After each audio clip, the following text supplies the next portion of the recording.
انا خلقناہم من طین لازب،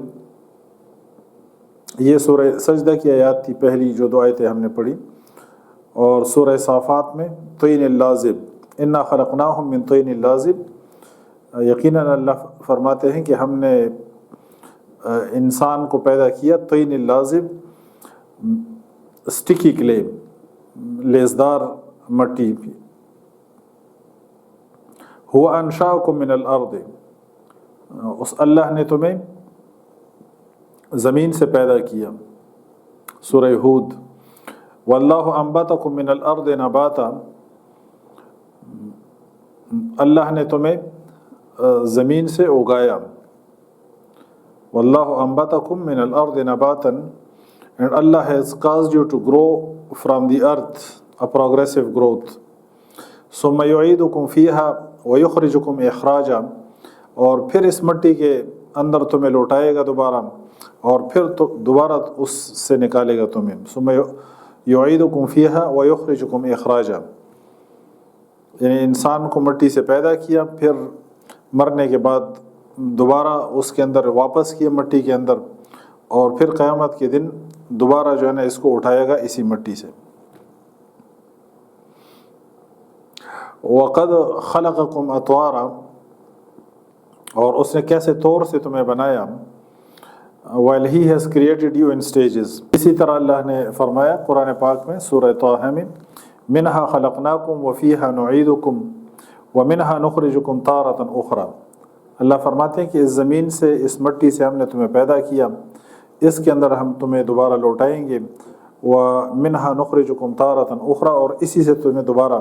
اٹھائیں گے۔ سورہ دہر میں اللہ فرماتے ہیں، انا خلقنا الانسان من نطفۃ امشاج نبتلیہ فجعلناہ سمیعا بصیرا، یقیناً اللہ فرماتے ہیں کہ ہم نے انسان کو پیدا کیا مخلوط نطفے سے، from a sperm drop mixture,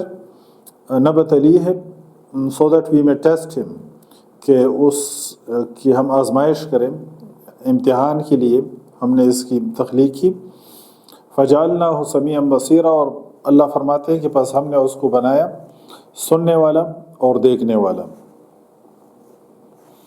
اللہ نے انسان کی تخلیق کی اور پھر سننے کی اس کو طاقت دی، دیکھنے کی طاقت دی، اور اس کو ہائر کوگنیٹیو ایبیلٹیز دی، تھنکنگ، سوچنا، غور و فکر کرنا، امتحان کو سمجھنا، اس کے مطابق اپنی زندگی گزارنا، تو یہ صلاحیتیں بھی اللہ تعالیٰ نے دی ہیں۔ سورہ فرقان میں اللہ فرماتے ہیں، وَهُوَ الَّذِي خَلَقَ مِنَ الْمَاءِ بَشَرًا فَجَعَلَهُ نَسَبًا وَصِهْرًا وَكَانَ رَبُّكَ قَدِيرًا، اللہ فرماتے ہیں کہ اللہ وہ ذات ہے جس نے پانی سے انسان کو پیدا کیا، وَهُوَ الَّذِي خَلَقَ مِنَ الْمَاءِ بَشَرًا، یعنی پانی بھی اس کا ایک لازمی جز ہے، جتنی جاندار چیزیں ہیں۔ سورہ انبیاء کے اندر اللہ فرماتے ہیں، وَجَعَلْنَا مِنَ الْمَاءِ كُلَّ شَيْءٍ حَيٍّ، کہ جتنی جاندار چیزیں ہیں اللہ فرماتے ہیں کہ ان کو ہم نے پانی سے بنایا، پانی سے ہم نے ان کو پیدا کیا۔ تو پانی ایک کمپلسری کمپوننٹ ہے جتنی جاندار چیزیں ہیں ان کی تخلیق میں، اور انسان ضروری نہیں کہ وہ پانی کو غلبہ ہو، انسان کی تخلیق میں جو ڈومیننٹ کمپوننٹ ہے، غلبہ جو ہے نا وہ مٹی کو ہے، پانی اس کے اندر مکس تھا، تو پانی سے بھی اس کی تخلیق کی گئی، یعنی وَهُوَ الَّذِي خَلَقَ مِنَ الْمَاءِ بَشَرًا فَجَعَلَهُ نَسَبًا وَصِهْرًا، اور انسان کی تخلیق کی اللہ نے پانی سے، اور اس کو بنایا نسب والا اور رشتہ داری والا، یعنی سسرالی جو رشتے ہیں، وَكَانَ رَبُّكَ قَدِيرًا، اور تیرا رب جو ہے وہ قادر ہے۔ اسی طرح اللہ تعالیٰ نے قرآن پاک کے اندر فرمایا، ثُمَّ سَوَّاهُ وَنَفَخَ فِيهِ مِن رُوحِهِ وَجَعَلَ لَكُمُ السَّمْعَ وَالْأَبْصَارَ وَالْأَفْئِدَةَ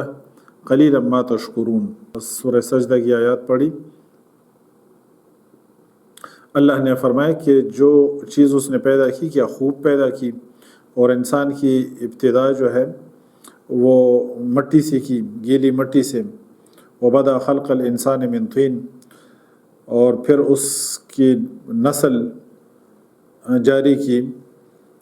بے وقت پانی کے خلاصے سے. ثم جعل نسلہ من سلالۃ من ماء مہین،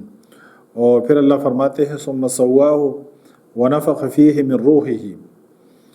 پھر اس کو برابر کیا اور پھر اس میں پھونکا روح میں سے، جو اللہ کی تخلیق کردہ روح تھی وہ اس کے اندر پھونکی گئی. اور تمہارے لیے کان اللہ نے بنائے، وجعل لکم السمع اور والابصار، اور بصر دیکھنے کی صلاحیت، والافئدہ اور دل.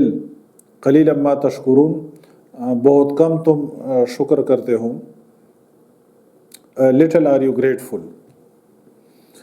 تو انسان کو اللہ تعالیٰ نے تخلیق کیا اور اس کے مختلف مراحل قرآن نے بیان کیے. ہم نے صرف چند ایک آیات بیان کی ہیں قرآن کے اندر، اس پر اور بھی کئی ایک آیات موجود ہیں جو انسانی تخلیق، اس کے مختلف مراحل کو بیان کرتی ہیں. اور انسان کی تخلیق کی گئی امتحان کے لیے. جس طرح ہم نے آیت پڑھی، اللہ فرماتے ہیں کہ ہم نے انسان کو پیدا کیا مخلوط نطفے سے نبتلیہ، انا خلقنا الانسان من نطفۃ امشاج نبتلیہ. اس کی آزمائش ہے، یہ ٹیسٹ میں ہے. اور فجعلناہ سمیعا بصیرا، اور اس آیت میں اللہ فرماتے ہیں سورہ سجدہ میں کہ ثم سواہ ونفخ فیہ من روحہ وجعل لکم السمع والابصار والافئدہ. اس نے تمہیں آنکھیں دی، تمہیں کان دیے، تمہیں دل دیے. قلیلا ما تشکرون، تم کم ہی شکر ادا کرتے ہو، تم کم ہی شکر کرتے ہو. تو انسان کو ٹیسٹ کے لیے پیدا کیا، اس کو صلاحیتیں بھی دی سوچنے کی، سمجھنے کی، اور ڈفرینشیٹ کرنے کی، گڈ اور بیڈ کو، ظلم اور انصاف، اس میں فرق کرنے کی. یہ صلاحیت اللہ تعالیٰ نے انسان کو دی کیونکہ اس کو ٹیسٹ کے لیے پیدا کیا گیا ہے. جب ٹیسٹ کے لیے پیدا کیا گیا ہے تو اس کو صلاحیت بھی دی گئی. سبحانک اللہم و بحمدک، اشہد ان لا الہ الا انت، استغفرک و اتوب الیک.